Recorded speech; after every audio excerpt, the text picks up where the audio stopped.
Okay, welcome back to another video of The Shack Show, and in this video I'm going to be talking about how I follow bass during the fall run. So personally, the fall run isn't my favorite time of the year because the bass are the most erratic in their behavior and are very unpredictable. And that makes it extremely difficult for us surfcasters to pinpoint where the bass are. But you know, the good thing is during the fall run, the bass, when they are there, make themselves known and present with extraordinary blitzing, and it's very easy to tell when you pull up to a spot if there's going to be bass in that spot or if they're not going to be bass in that spot. So one major thing in particular I always keep in mind in the fall is the bass are moving south, and they're moving south because obviously they're migrating along with the bait. That doesn't mean that the bass won't feed on bait in one area and maybe go back in the same tide further north before then continuing to push south. But it does mean that for the most part, if you're on a feed of fish on a blitz, they're gonna move south at a pretty steady pace. And sometimes it's really, really fast. Sometimes they'll move many miles just overnight. And sometimes they're literally moving 100 yards. And that's when you have to kind of pinpoint, you know, you got to think about a few things. There's a few factors that will, you know, key into that. So we know that the bass are moving south. So generally when I'm trying to find blitzing fish, I drive all around and I'm looking for birds and I'm looking for bait and visually, hopefully, bass leaping out of the water. If you can see that, you know you found them for sure. But birds are a huge tell. If there's birds working on the surface, most of the time they're on bass. It is possible, depending on if you're north or south or whatever. You know, could be mackerel, could be bonito, could be albies, but most of the time is bass. And so for where I'm at, it's most of the time bass because we're pretty far north, at least where I fish on Cape Ann, which is, you know, North Shore of Massachusetts. So what I always look for is birds and bait and bass, you know, working on the surface, and that's what makes it, you know, easy for us to figure out where the fish are during the fall run. Kind of our main thing that's going to help us out in the long run. So the other thing I really try to keep in mind when I was just on a blitz or I found blitzing fish by driving around, I try to look at the weather. And the wind is very, very, it plays a huge factor in whether or not these bass are going to be moving a very far distance or if they're just going to be moving, you know, down the street, quite literally. And, you know, what I've always found is if you can find a few days stretch in a row with very similar weather, say say it's blowing 5 miles an hour out of the north for like 3 or 4 days in a row, those fish, and there's no major, you know, rain or weather event. Even if there is, it might even increase the feed, but if the weather stays pretty similar, say it's just all like cloudy and sunny and the wind's blowing out of the north at 5, those fish are less likely to make huge moves overnight if there's a good population of bait in that area. So what I would always try to do is if I found fish the day before, I'm fishing them either in the morning or in the evening, I'm gonna know that when I go back in the evening to try to find fish, because if you think about it, bass like to blitz most of the time in the first light to like first light throughout the morning, and then they kind of will ease off feeding until, you know, the sun starts to go down late afternoon into, you know, evening. And sometimes they'll continue into the night, sometimes they'll continue through the day, but for the most part we're just going by general rules here, or general rules of thumb. Like the bass will blitz throughout the morning, they kind of slow down, and then they'll pick back up and blitz in the evening a little bit. If everything stays the same, where it's generally the same weather, same wind, the bass are not going to move very far. From the morning to the evening, and from that night to the next morning, the bass will probably be in the same area. And that also depends on a lot of different things. So when I'm looking for blitzing fish, I really like to find coves and other places that the bass can push the bait into structure and keep them there and kind of pin them in a spot where, you know, it might be a cove on a beach. You can find the same thing on the beach, although on beaches the bait tends to move pretty fast. Or if it's a cove in the rocks, that's kind of your best bet, because if you can find them where they push it into coves in the rocks, they're going to end up staying in that little cove area, or potentially could stay if the weather stays the same, for a few day stretch. And that goes the same thing for if you have a smaller beach with, that's almost like a cove itself with just a giant version of that. Maybe it's a few miles long, but there's big rocks on either side of it. For the most part, those bass will probably stay somewhere on the beach because they'll be able to pin the bait onto the beach still. So then what will happen is you'll have, and this is all general because in the fall, everything's gonna, all rules can be broken. So this is what I generally do to try to pinpoint where there are blitzing fish and maximize my, potential to stay on them for as long as possible. So what they'll generally do is pin them into these good structure areas like coves and, rocks. And then it even gets even more technical when we're talking about the shape of the rocks. If you have, boulders versus like cliffs, and I know it gets a little crazy when we're talking about this, but if you can find places where there's sharp edges and places where the bass can literally push that bait in and get them stuck even in the small crevices, down to the small crevices of the rocks, and that's different from a round boulder. I'm talking more about these small, sharp edges to rocks. Bass will like that as a better place for them to push the bait than round boulders. They don't like that quite as much. They also like, when you have a bunch of big boulders and they kind of make a gut, in the rocks where there's a deep section in between two big boulders, they like that stuff too because they can push it and use it all as a wall when they come in for a coordinated attack on the fish. So when you're looking for a place that's gonna hold fish, you wanna keep that in mind as well. So if you have a cove, that's probably gonna hold fish longer. If you have a beach, the bass are gonna be moving quickly. If you have a long stretch of rocks and cliffs, but the cliffs are not either straight down with no structure or there's edges to them. If there's edges to them, the bass will probably stay there longer than if it was just straight flat rocks, because then the bait's just gonna run down the side of the rocks and there's no real place for them to get caught in, like any little nooks in the rocks. So that it's, for our hypothetical scenario here, you have a 3-day stretch of light north wind, and we'll just say for argument's sake, there's not very big surf either, because surf will play a factor into it. So this is kind of all these different pieces of the puzzle that you kind of have to keep in your mind. So we'll just say that there's like maybe 1 to 2 foot waves. So they're not huge waves, but there are some waves in there. And this goes for beaches or rocks, I guess, what we're gonna talk about here.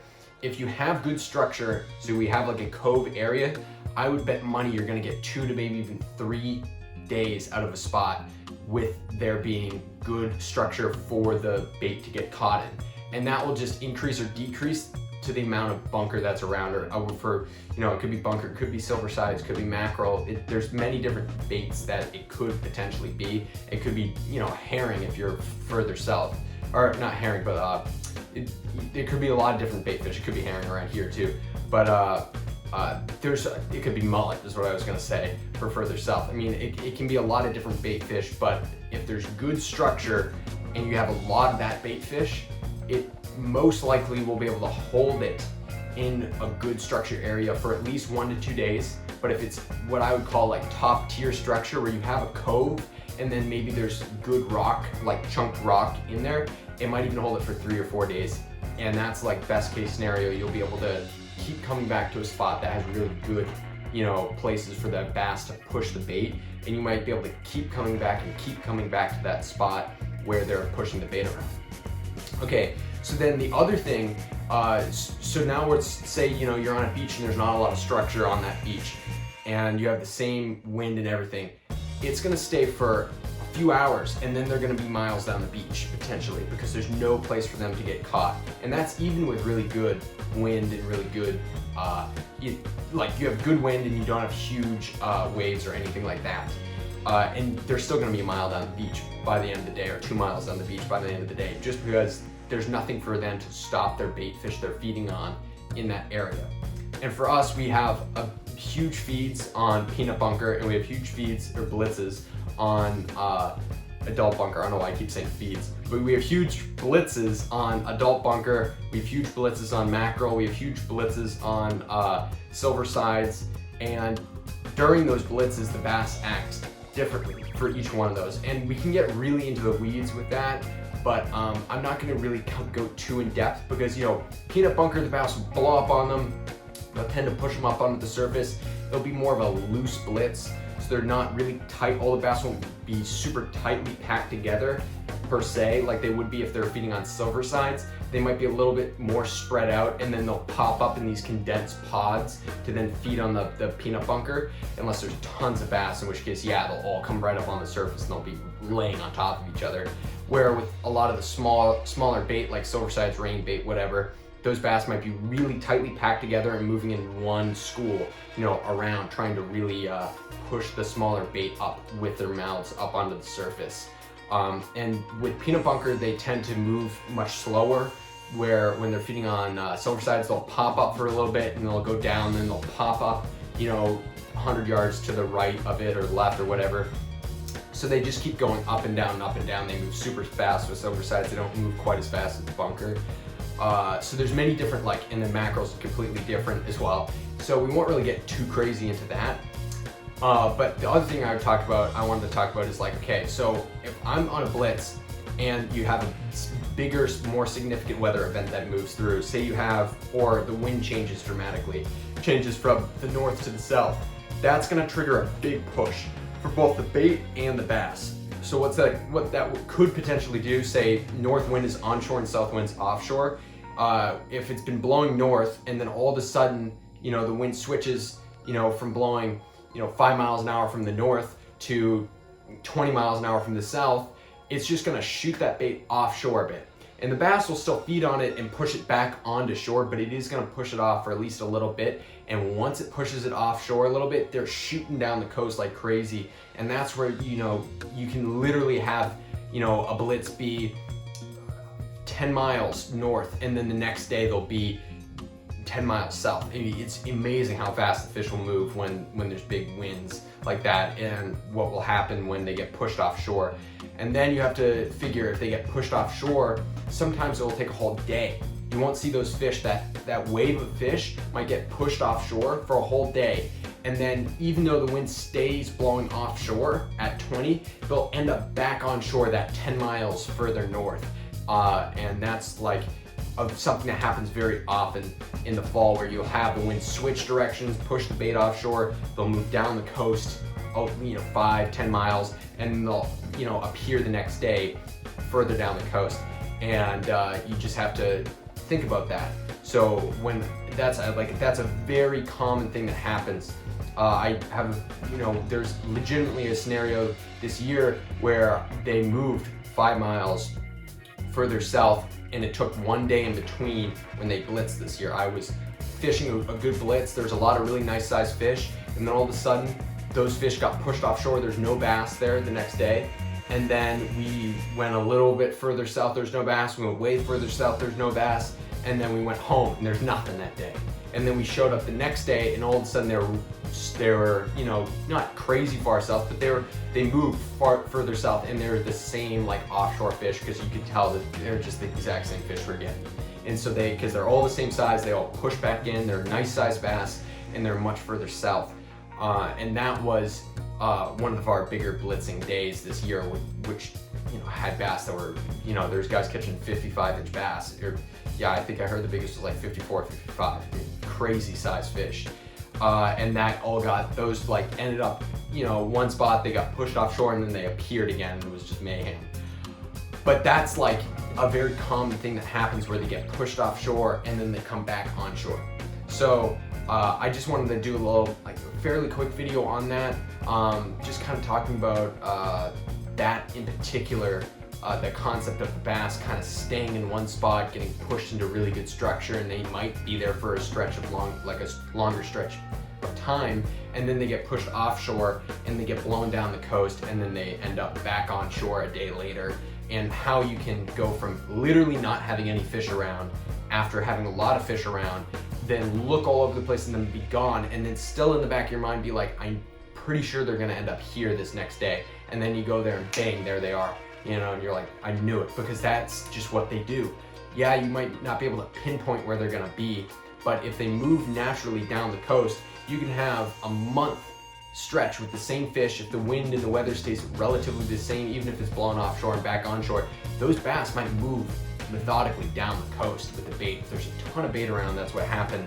You know, yeah, the bass were flying by, but then you know, you had these waves of fish that were moving more methodically down the coast, and you could pinpoint it. They were moving like 4 to 5 miles a day. So you know, you got them North Cape Ann, they went, you know, Mid Cape Ann, they went south side, and they went a little bit further south side, and then they were, you know, way out, you know, I heard them in Salem Sound in that area.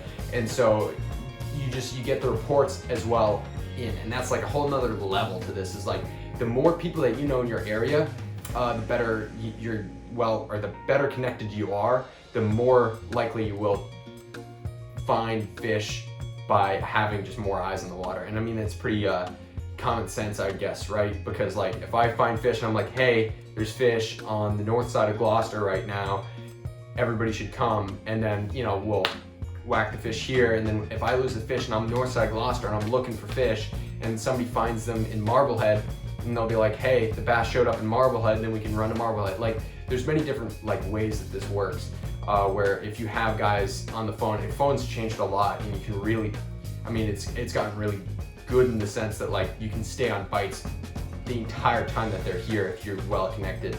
But if you're all by yourself, the way that I just told you is the way that I do a lot of my fishing, because I like to try to find my own little schools of fish, and then I try to follow them. Obviously, you're gonna have guys that find them with you, and then you know, you're moving with a few different guys to find them. But for the most part, it's gonna follow those general rules of thumb, and then everything can be thrown out the window because it's the fall. And I always say I hate the fall because it's just so unpredictable. You can have a big nor'easter blow through, and you can have no bass. All of a sudden you can have bass everywhere for a day, and then they're gone the next day, and they're 100 miles away, or they're way offshore. You know, you have no idea what's gonna happen. It's been, and then especially this fall, it's been a really wild fall. But we can get into that in a whole other video. So thank you guys for watching. Please like and subscribe if you enjoyed this video. We have a ton more content coming. I'm super excited for that.